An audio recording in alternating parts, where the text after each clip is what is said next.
everybody. Welcome to the Site Owner Academy session for this week. This week, we're talking about process of consent in clinical research. It's one of the most important, by far, I think, in my opinion, the most important thing in clinical research that a site will ever do, and it's the process of consent. And I don't think there's anything more important than this in research, because this informed consent clearly explains to subjects that research is experimental and research is not necessarily treatment. Even though there's treatment aspects to it, the research itself is research. That's why it's called research and not called treatment, right? It's experimental in nature. There are some studies that are more treatment than others, but all clinical trials are under the category of research. And so this informed consent form is really, and the process of consent is really the only way that sites are able to communicate this and document this. So communicate it to the patients and document it to the FDA and other regulators that the correct process of consent was accomplished and was conducted. So the temptation is for site owners, especially new site owners, to not focus on this, but to instead focus on numbers and how many patients we can enroll. And it makes sense because, of course, most sites need revenue to be self-sustaining. But there's nothing that is going to get you shut down faster for a particular study than making mistakes on the process of consent. I mean, it's one of the first things. It's even considered a safety issue by the IRB if it's not done properly. And you may be asking yourself, well, how is a piece of paper a safety issue? Well, the entire form is a safety thing because you're explaining all the risks associated with the study. So if you don't do that properly, then the argument is you don't have patient safety in consideration. This is a huge, huge issue. The biggest thing that the FDA looks at, in addition to PI oversight, and this is part of PI oversight, is the process of consent. And it's the first thing a CRA is going to look at when they come to the site for a new screenings. I completely agree with you. I think there's differing opinions on what's the most important aspect of research, at least from the patient perspective and FDA. And I think that the ICF would be the most important factor. As you said, it's the safety issue. The patient needs to be fully informed of what they're getting themselves into. And this goes back decades where this originated because there were things done that weren't exactly proper informed consenting. So this is taken on a very, I wouldn't say very, I would say it's taken on the most important aspects of research in terms of participation by human beings. Human beings have a right to know what they're getting themselves into. And that wasn't always the case. So it's definitely become the most important aspect, at least in your opinion and mine. Absolutely. So I guess we could go to the next slide because that was a good introduction. So if you're a site owner, obviously you are maybe taking on the role of a CRC when you're starting out, or maybe you're at the point where you're hiring a CRC. In either case, you need to know this, and so does your coordinator. Okay, so a clinical research coordinator must make sure that patients have an understanding about the study they are enrolling into. This is important because usually it's the coordinator who arranges all of this, right? The coordinator usually schedules the patient to come in, and now really is when the ICF process starts. And this is why your SOP needs to be followed. And by the way, if you don't have a process of consent SOP, you need one immediately. They will ask for it at every site selection visit. And then if you create one, which you need to start following it. So if you're putting in your process of consent SOP that before patients come in to do their screening visit, they are given a copy to take home with their family, and you're not actually doing that and documenting that this is being done, that's a finding, right? So you need to be careful what you put in this process of consent. Basically, the bottom line is you need to make sure that it's documented, that the patient clearly understands the informed consent, they clearly understand the studies, all risks, benefits, potential side effects of the trial. They understand that it's voluntary.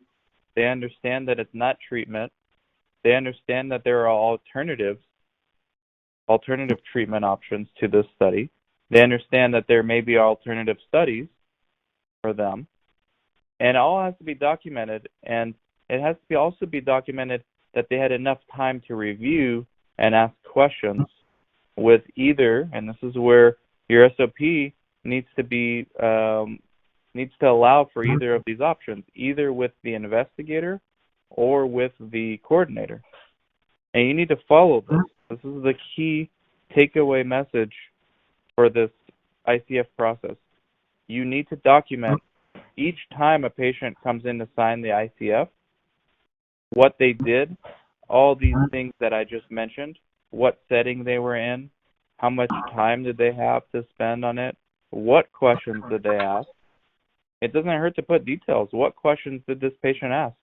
They're all going to ask different questions. Put some detail in there. What do you think about this, Chris? Certainly.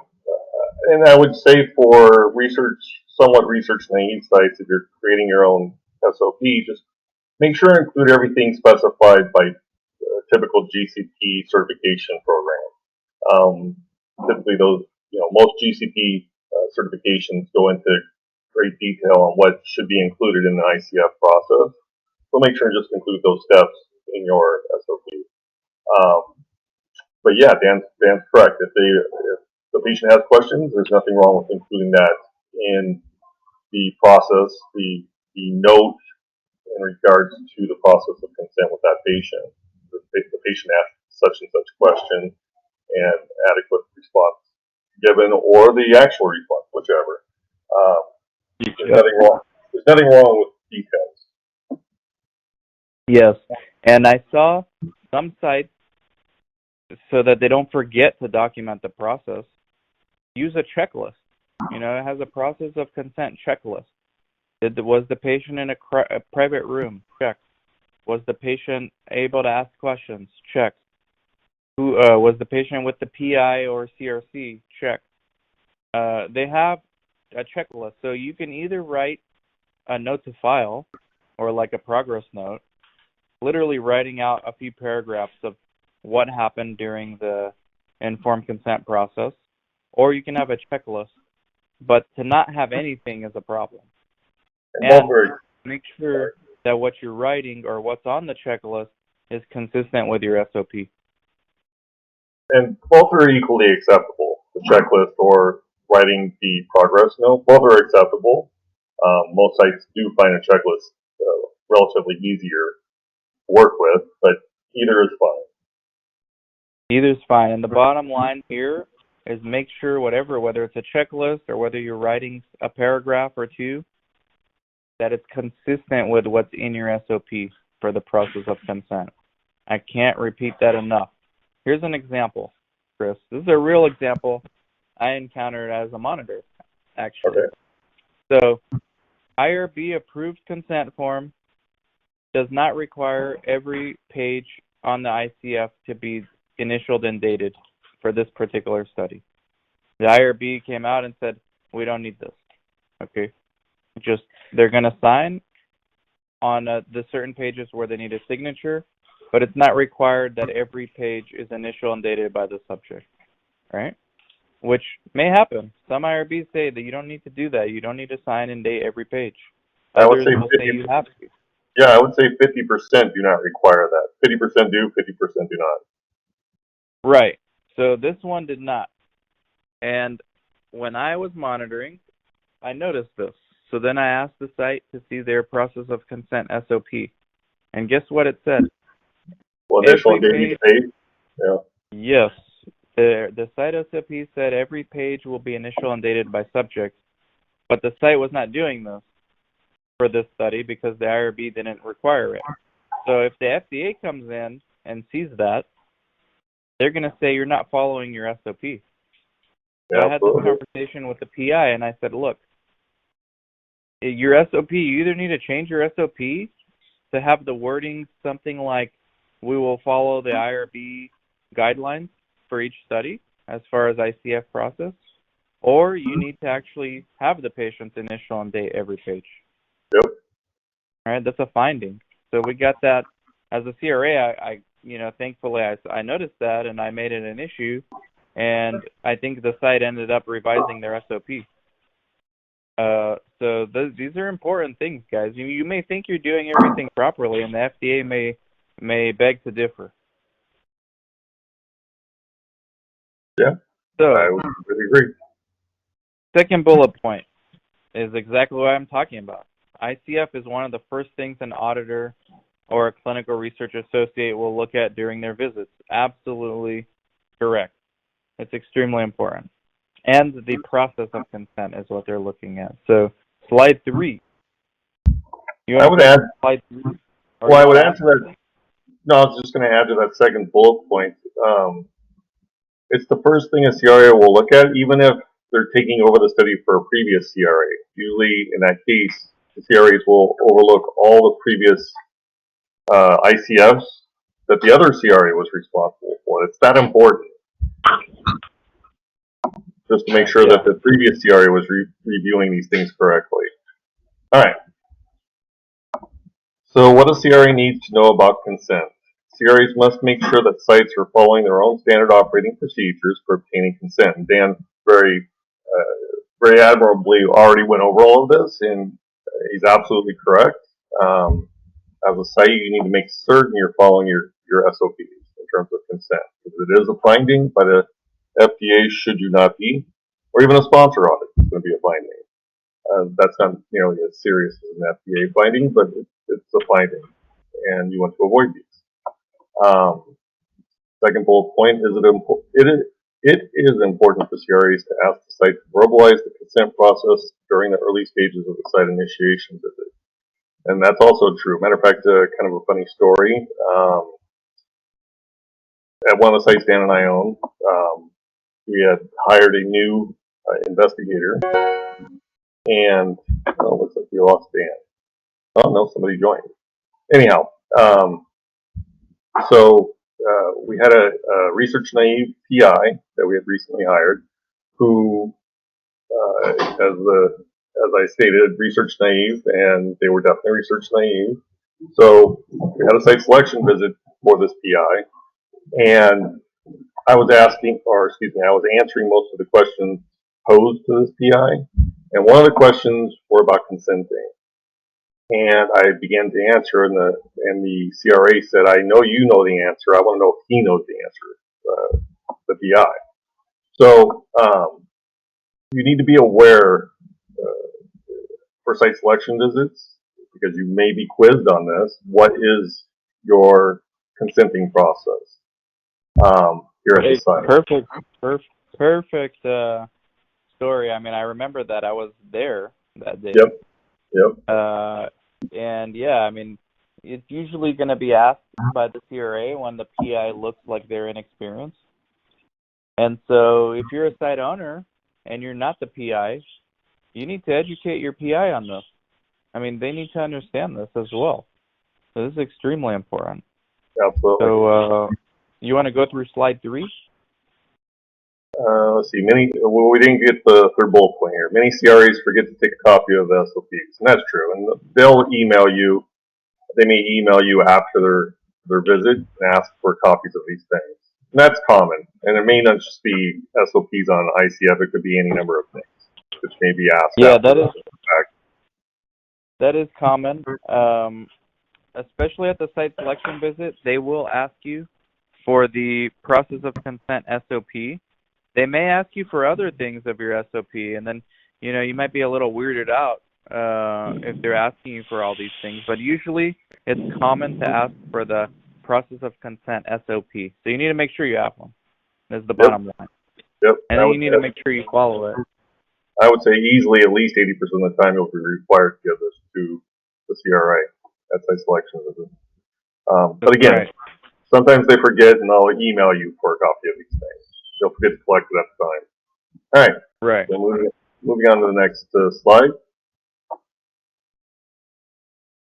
Typical. The typical ICF SOP. Yeah. Sorry for the typo there, guys. It's ICF. We're just testing if you guys know. Yeah. Are you paying attention? Yes, are you paying attention? It's ICF. So here's what we talked about. There is no single SOP for consenting patients, but most should be similar to this. And if you've been doing site selection visits as a site owner for a while, you're going to spit this verbatim. It's almost like memorizing the lyrics to one of your favorite songs, okay? So patient is seen in a private room with PI or another staff member. Plenty of time is made for the study subject to ask questions. A copy of their informed consent is given to the subject after they sign. The patients are encouraged to take the informed consent home with them to discuss with their family prior to making a decision. And by the way, I want to add, if you do that, you need to document that as well. What date was it given for them to discuss with their family? All risks, benefits, and side effects of this study will be explained, and it is also important that subject demonstrates that they properly understand the potential risks and benefits of the study.